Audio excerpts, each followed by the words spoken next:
Alright, this is a replay review for Diddy Kong, and Diddy Kong is playing Advent Reborn. I've actually recorded this video twice in a row, but I realized there were some issues with the audio setup, so this is round 3, and hopefully it will go a little bit better. So, because I already watched this game and made a few videos about it already, I already kind of know what's going to happen, what I'm going to say. So yeah, let's talk a little bit about the opening. I think that this is perfectly fine. You advance the, obviously, max post tracks. Go 1 point in each, kind of keep your options a little bit open in terms of what you want to go. This is a map where when I looked at the spawn, you are actually quite far from your opponent. So if you wanted to, you could have actually opened a little bit greedier build once you realized that. If you went for the 1-1, as I said, the whole point of going 1 point in each is to keep your options open.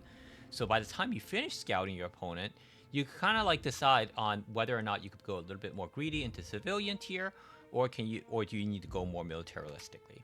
Otherwise, what I would normally do in the aggro kind of position is I would go 1 point into the Unity Temple here, and then I would just build this right away instead. I would not build this this lab because I know I'm going to want to go for military tier 2 anyway.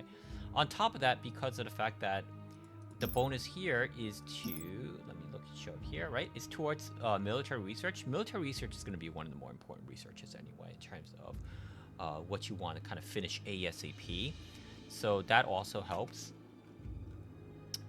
But yeah, the House Iron opener, it's a good starting expand opener. Oh, I love the fact that you actually instantly sold that item. Good. So it gives you a little bit more windfall. And did you correct it into... Okay, you don't need level 1 telekinetic push. Your level 1 should go into actually... for your starting cap, your level 1 should just go here because this way you have an extra bomber squadron. And then, yeah, you shifted your focus into bombers. That's totally cool. So all good things so far. Influence level 1 for the colony nanites. You had Vasari on your team. Vasari Alliance had all the factions revealed. So that was also good. So yeah, you kill this, immediately expand, kill the siege frigates. So everything so far pretty standard. The only thing a little bit unconventional is you're getting the Temple of Communion to push culture early. And the reason why this is a little bit unconventional is because you don't have the civilian slots for it yet first. So instead, if you do want to push culture early, which I don't hate, because of the fact that this was a volcano heavy map, what you then do is actually you do Thriving Desert City and then into culture, so that this way you're gaining the extra income from the commerce here, and you also have the 2 orbital slots to build the culture here. Alternatively, you can also blow this up, the Greater Factory, after you got your first cap ship out of it, and decide I'm not going to build caps for a while, so I don't need it, and then build culture from that one. That's a little bit more all into the culture idea, so I wouldn't necessarily do it in this map. The main reason why is because we actually look at your vision here. You already spotted that you have 3 volcanoes. 3 volcanoes is essentially should be like a queue that you essentially want to look at capitals, because volcanoes are going to guarantee you a few reds, and reds are what builds your best capital ships as Advent. Especially with the Advent survey capital exotic changes. So yeah, so as a result, what I actually would have done is I actually would have went here, empathetic, I would have went here, and then I would have went volcano, and then I would have went divination. You also went for the derelict collection tech, which is really, really good for Reborn. One of the main reasons why I really like Reborn.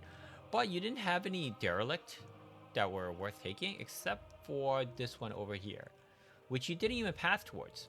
So it kind of was like a wasted research. I would say that what I would have picked up instead was the fleet supply one. And then what I would have done is, this was a big mistake, and one that you need to recognize in future games. Once you're able to get about 10 or so disciples, know what disciples can clear with just a little bit of micro. And 10 disciples can clear this without any losses if you just micro. It could clear this without... You're going to have to be a little careful about the LRM. You want to fight away from the LRM so the LRM stops shooting you, and then you could clear everything without any losses. But what you can also do is just kill the siege frigate, colonize it, and move on. So what I would have definitely done is, or you could just skip this. You don't really need this volcano, to be honest.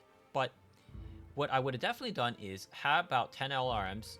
Once I've cleared this, The House Scion can colonize this, with essentially no resistance, no attention needed whatsoever. You just give it a nanite and you just don't care anymore, right? And then what you do with your disciples is you go back here, you colonize this, you colonize this, you colonize this. This was not a system that you could colonize. You didn't know that. You skip that and you colonize this. And the only one that you will run into with where you will have a little bit of trouble is colonizing this is, and what you do is once you scouted this, you have about 15 disciples and you just kill the siege frigates while you send a missionary and you colonize this right away and you focus the siege frigates right away. Because then what will happen is the siege frigates will stand still. If you have about 15 to 20 disciples, you will kill the siege frigates before they bomb out this planet. Okay? If you're not really sure about that, or you have a little bit less, let's say you have 15, it's looking at, you're not quite, like, it's a little hard to eyeball, what you do is you have 15, you shoot one siege frigate till it gets kind of lowish, and then you do what I say. Okay? And then after you kill all the siege frigates, you just run away. Okay? You just leave everything else there. So that's what you should have done with the extra disciples, and that's also the reason why I would have went for that extra supply, okay? Now, of course, what you can also do is just have like 20 disciples, and you don't care about microing here, you don't care about micro here, you don't care about micro here, and then you kill everything here. And you would have lost about maybe 10 disciples or so, but you would have actually had all these extra systems and would have easily paid for themselves in terms of disciples. So that's what I would have done. Also, what you decided to go for is Tempests here. This was not a good idea because your planets don't have the setup for it. You needed ice planet, at least one ice to do sort of Tempests. Or what you needed to do was start with Civilian 2. You go for the orbital labs, and you needed these roids for the orbital mining labs for mass Tempest production. Tempests are kind of an all-in build, or you build them to counter certain things such as Raiders. Now, there were no Vasari on the other team, so Raiders were all out of the table, and they don't counter anything really that Advent or TC will do necessarily. Now, what you could do is mass Tempest into Advent, catch them off guard, and just wipe them out. But once again, you don't have the economies that's being set up for it. In order to go mass Tempest with your planet structure, then what you would need to do is you would need to go Civilian 2 early. You would need to go Orbital Extraction early. You would need to grab these roids, and then as a result, you could set up 3-4 factories and start building Tempest on side. And what you could have slowly started picking up was also okay. But what I would have done is this would have been a game where I went more capital ship early. I know there is the Survey Exotic nerf, but it's actually not as severe as people make it out to be. To be honest, you can easily mass cap out of this opening. If you were with these planets, if you did the planets that I've mentioned, you can have 8 capital ships of 3 or 4 of which are at least the quality capital ships of your choice, Radiances and House Ions. Okay, so by 30 minutes. So yeah. Hostility research complete. All right. So here, yeah, you're doing the standards clearing. Not much to look at. You could micro the disciples a little bit to make sure that they're not taking any damage. And yeah, let's just keep going. Hostility research complete. I will deliver your order personally. Sacrifice begun. The Unity's needs have changed. Hostility research complete. You failed to place a bid. Okay. So you grabbed this choke early, which is good, and what I also liked was that you recognized this was going to be a defensive choke, so what you did was also put a Gauss turret up here pretty early at one point. Commerce upgrade Should be any complete. time by now. Done and Yeah, dusted. so you put it down. Harmony research complete. Put a Gauss here, and now this is a decision I disagree with. Why? And this decision you obviously saw in the game, it just didn't pay off. You have the pirates right here.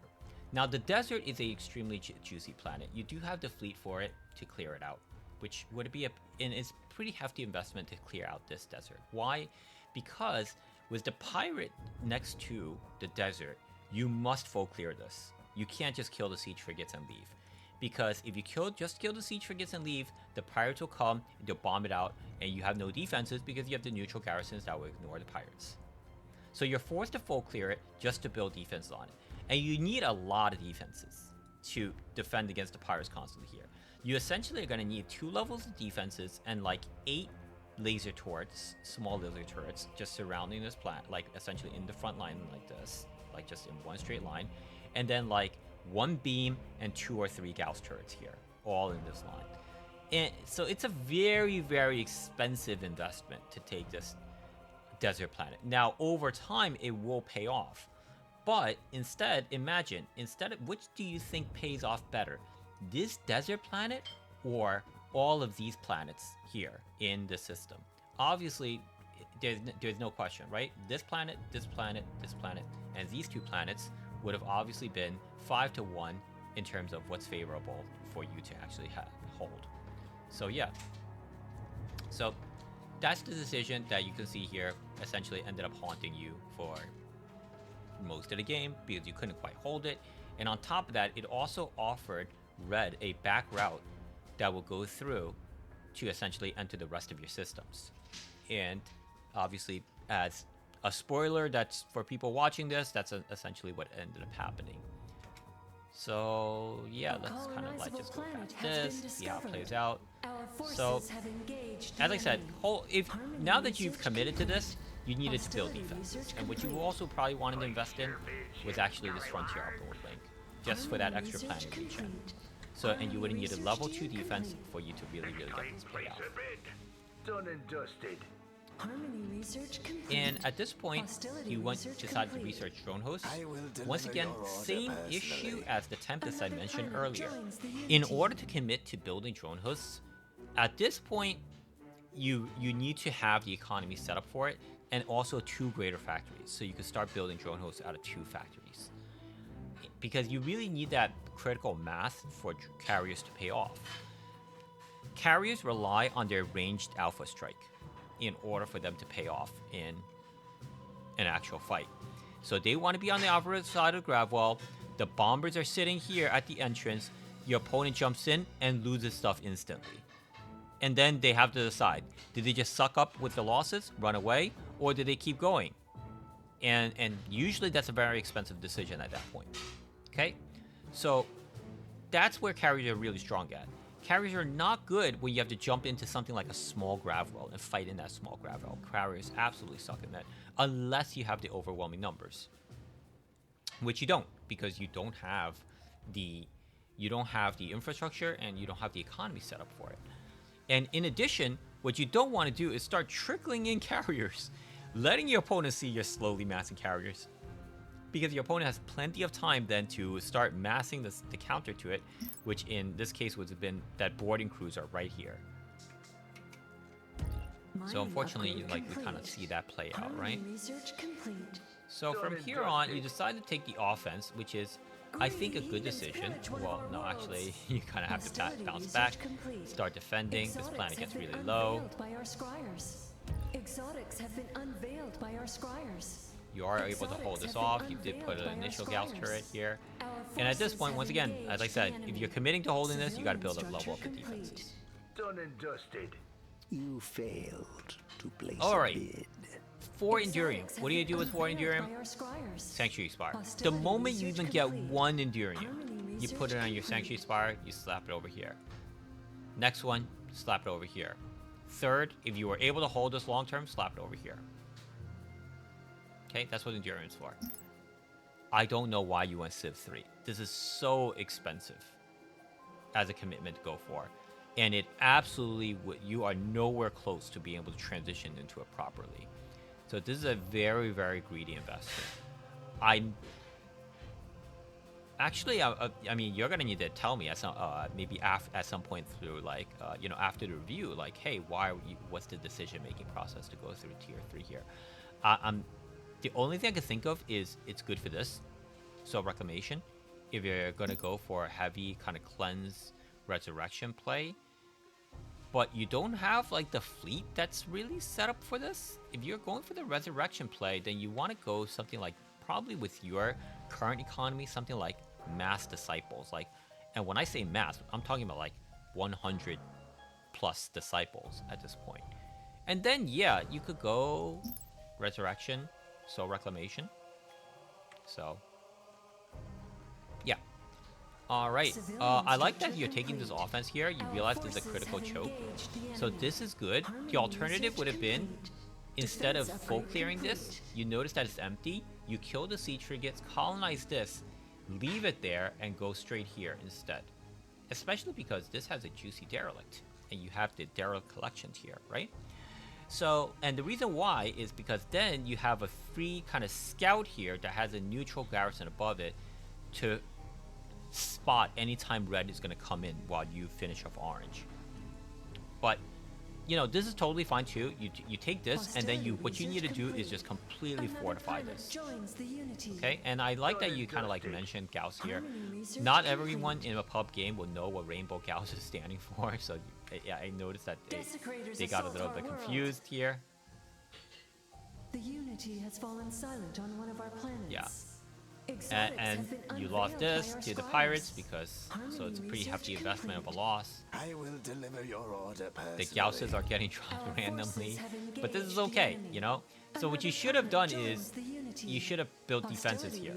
Because as I said, this needs to be your kind of fortification, okay?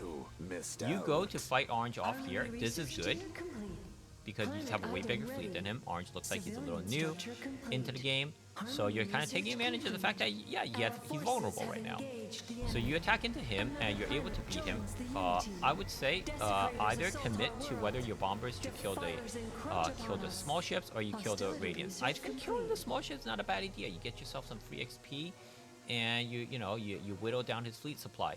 And then what I would have done is, the moment I saw this, jump right back. Because the idea, once again, of what I just said, when is it good to be fighting with carriers? When you're over here and he's over here. Okay? And you're going to notice that you're thinking, yeah, I have time, I can kill these before I jump back. Okay? So you kill this, you're setting up defenses here, and then you make the decision to go back. And let's look at what happens. And this is going to be the most expensive mistake you make so far, and probably the one that cost you the game. All shall join the Unity in time. Okay, so you start setting up a second base of operations here, and this is not a good choke. Why is this not a good choke? Because as mentioned, you left this totally empty and totally exposed. So now these siege frigates are sneaking their way past here. Now you do have some defenses here, but what you should have done is then start leveling the defenses. As soon as you saw the siege frigates here, you leveled the defenses at this asteroid. Because it should be very obvious that this is the next destination for the siege frigates. So you level the defenses at this asteroid, and you set up a few laser turrets. And you can even queue up a few more disciples here just to chase down the pillagers. Like the one or two that makes it past all the turrets. But we didn't do. But that's just a mistakes in hindsight in 2020. But look, this is the absolute worst scenario. Why? You jump in, he's waiting to grab well. This is because your opponent is actually one of the more experienced Chinese players. He is doing the perfectly right thing. And what does already have prepared? Boarding crews on his cap ships. So what immediately happens? You had a fleet advantage over him beforehand, but since now you're in immediate melee range, he caps two of your carriers right away. So now you're at a fairly severe supply deficit because you just had a 40 supply swing, right? He has orbitals coming up. He has his fourth capital coming up. So this is obviously going to be like a lost fight. The shields are offline. And If one is over with your fancy yeah, you just can't commit to this anymore. So at this point, I think you should have just immediately ran the moment this happened. Yes, sucks to lose these drone hosts, but it is what it is. And then maybe you had a chance if you had everything parked all over here. Our vengeance is forestalled. When you're set up for defense. But you're trying to kind of trade your 1-for-1 with his cap, which isn't really worth it, right? And he actually managed to retreat this Aken away. So that wasn't happening, and you kind of like realize it's a bad situation, but it's just way too late, right? Three calls with the experimental beam, and unfortunately at this point the game is kind of over. Now you could say, yeah, I was getting 2v1s, so that's why I lost. And it's true, you would have beaten Orange easily if you were left on your own in your 1v1. But Orange is not playing at a level that I would say is that you should be aspiring to beat. So instead, you should be at a situation like this is a game where you could have actually won 1v2 against Red and Orange. How? If this had a lot of defense, if you had this had the defenses, you already killed the majority of Orange's fleet, right? You jump back here, you have defenses here, you beat Red backwards from here. Nothing stops you at that point from going here, going down, going here, and going to either taking this as the next stronghold and backcapping all of these, bombing all of these out after you bunker up here, or just eating some of these planets from Orange and slowly chipping him away until you build up enough of Snowball to just basically either just make him completely irrelevant out in the game, right? So just keep in mind, if Orange is on, like, say, one or two planets, and you have a bunch of defenses here, he's effectively out of the game. And then at that point, you just come back with your planet advantage, because you took a bunch of Orange's planet, and you go beat Red. So that would have been the playbook from this scenario. But some of the big mistakes, one, not having light frigates backcap this, and this. Okay, these were all your systems. This one wasn't, I believe. I think it rotated in later. Okay, so this, and this. These were all your extra systems. Skipping this desert, or if you really wanted to, you commit more into it, put defenses into this desert. That's okay. I don't know if I would not necessarily do that in your position, because in the aggressive position, you don't know if they are just going to 2v1 you. When you're, over here, they 2v1 you over here, you lose this, and the game is over, right? So I don't know if I necessarily would have gone for this anyway, but if you do go in, you have to kind of commit to really bunkering it up and investing a lot of resources in defending it. I don't think that would have been a good call. So, yeah, taking this, that was your second big mistake. And then also not jumping back immediately to fight over here. Okay, third big mistake. And then fourth is probably deciding to fight once you already lost vision. At that point, I don't know if I would have even bunkered here. I actually think I would have ran all the way back here. Because this is a very precarious spot to fight in. Because if they wanted to, think about it this way, right? If they don't want you to fight you here, there's nothing stopping them from grouping here, going here, and into your core systems, going here, Red from going here, into your core systems, right? 2v1ing you at any point. And you can't really break out. Like, this fleet will also be pinned here, too, if you didn't retreat early. So I don't think I would even go here. I would just try to maybe bunker here, because you're closer to blue here, and then you guys could eventually potentially do a 2v2 pushback, right, to reclaim territory. And if you're back here, you still have time to backcap all of these.